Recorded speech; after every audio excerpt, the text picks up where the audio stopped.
At ako'y nagbabalik mahala para tapusin ang aking nasimulan. Bakit? Tatapusin ko na yung mga sinasabi ko kanina. Di ba nga, ayokong mapunta ka sa maling tao. Ayokong masakal ka sa maling tao. Kaya tutulungan kita ma-determine kung pwede mo na siyang asawahin. Uy, ang tagal nyo na magjowa pero ngayon parang uncertain ka pa rin. Sige, bigyan nating liwanag ang iyong love life. Sana all may love life. Anyway, mahal, DJ Kim Chino pa rin iyong napapakinggan, iyong nakakasama. At ikaw ba ay nakauwi na? Kasi si Kim Chino, uwing-uwi na. Hindi kasi... Galing pa kaming Malabon kanina at talaga nga namang nagpamigay kami at nagpamahagi ng stickers ng Love Radio Manila at talaga nga naman tinangkilik, pinilahan at talaga nga namang tuwan-tuwa sila sa puso. Di ba? Di ko rin sila masisisi kahit ako mahilig ako sa puso. At talaga nga namang gusto ko rin ng totoong pagmamahal katulad ng binibigay ng 90.7 Love Radio Manila. Wow! Anyway, mahal, balik na tayo sa ating Chinitox, usapang pag-ibig mula sa spicy opa mo na si DJ Kim Chino. At di ba nga sabi ko kanina, mahal, ibibigay ko ang 3 katangian ng dapat mong asawahin. Recap na tayo, mahal. Sabi ko kanina, asawahin mo kapag may emotional intelligence. Ito yung sinasabi natin na kayang kontrolin ang galit at ego.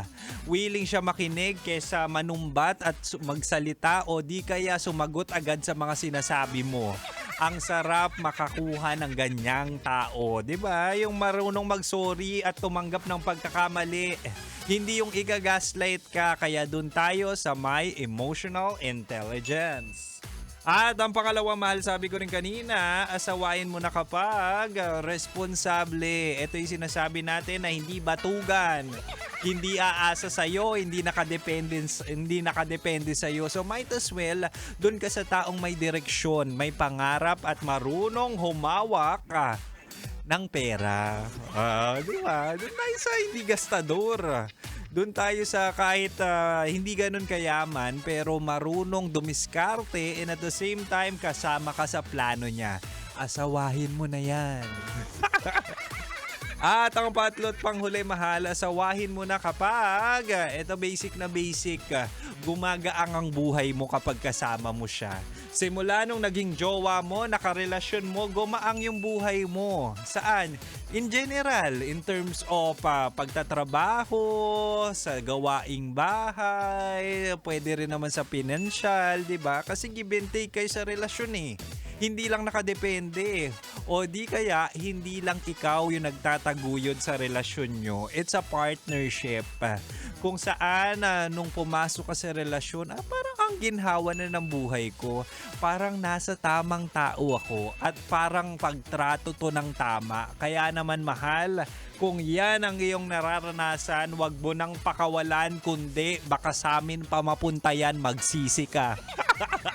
Kapag ganitong mga jowang-jowa na kami at talaga nga namang hindi pa namin nararanasan ang tamang pagmamahal at tamang trato, sinasabi ko sa'yo, wag mo nang pakawalan kung gumaang ang buhay mo.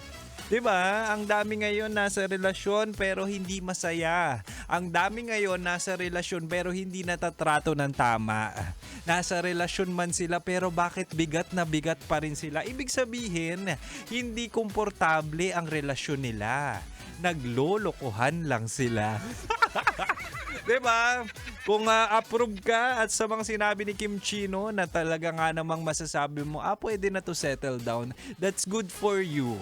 Diba? That's good for you and wag mo nang patagalin pa. Diba? Support tayo sa mga relasyon na healthy. Support tayo sa mga relasyon na kung saan pareho kayong seryoso. Diba? O, sige na. Ako'y aalis na at naiinggit na ako sa mga pinagsasabi ko dito sa buhay at naiinggit na ako sa relasyon nyo. Siya ako'y sisibat na. Huwag kayong mag-alala. Susunod na po sa akin si Rocky Terra at Titan Jello sa kanila programang Rocky Secret Files with Jello. Kaya mahal, dito ko lang sa 90.7 Love Radio. Kailangan pa bang i-memorize yan? Ingat kayo, mahal! Basic! Metro's #1 Love Radio. Basic!